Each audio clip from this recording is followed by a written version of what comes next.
గెలిపించుకుంటామని నీ అబ్బ జాగిరా సవిత, నీ అబ్బ జాగిరా.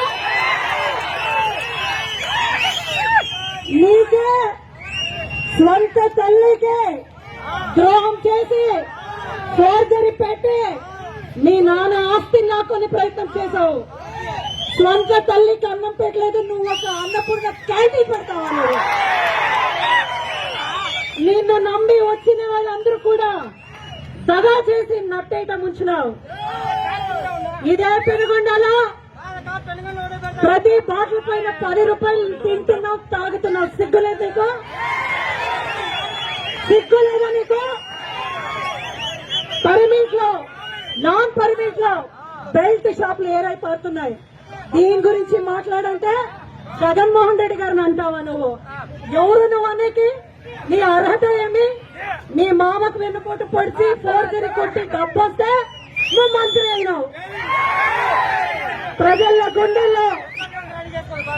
గుండెల్లో నిరంతరంగా సంక్షేమ సామ్రాట్గా ఉన్నాడు జగన్మోహన్ రెడ్డి. ఇంకొకసారి జగన్మోహన్ రెడ్డి గారి గురించి మాట్లాడితే తోలు తీస్తా. ఇది గుర్తు పెట్టుకోండి అని మీ అందరినీ కూడా చెప్తున్నా. వైఎస్ఆర్సీపీ అంటే నీతి నిజాయితీ. మా జగన్మోహన్ రెడ్డి గారు రోడ్ వేస్తే సిగ్గు లేకుండా నువ్వు ఫ్లెక్సీ వేపించుకుంటావా? ఆఖరికి టాయిలెట్ రూమ్ కూడా ఇచ్చిపెట్టలేదు చూడప్ప. ఈ టాయిలెట్ రూమ్ కూడా తక్కువ, టాయిలెట్ రూమ్ పనిచేసుకోండి. టాయిలెట్ రూమ్, బాత్రూమ్ టాయిలెట్ లో కూడా ఫ్లెక్స్ వేసుకొని తల్లి జిందాబాద్ కొట్టుకుంటున్న సవితకు ధిక్కారం. అలా జగన్మోహన్ రెడ్డి గారు సింగిల్ గా వచ్చాడు. ఈవీఎం లో మమ్మల్ని ఓడించొచ్చావు. ఈవీఎం ద్వారా మనం ఓడిపోయినాం. జనం ఓడించలేదు. జనాల గుండెలో నాడిలో జగన్ అన్నాడు. నీ ప్రతి సుఖంలో ఉన్నాను.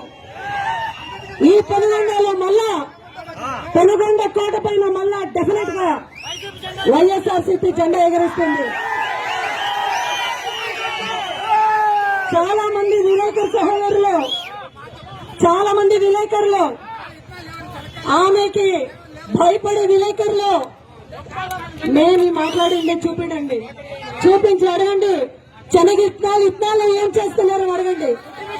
కుల్లంకుషంగా మీరు కూడా ఒకేసారి ఇసుక తీసుకొని కర్ణాటక పోయి తింటున్నారు.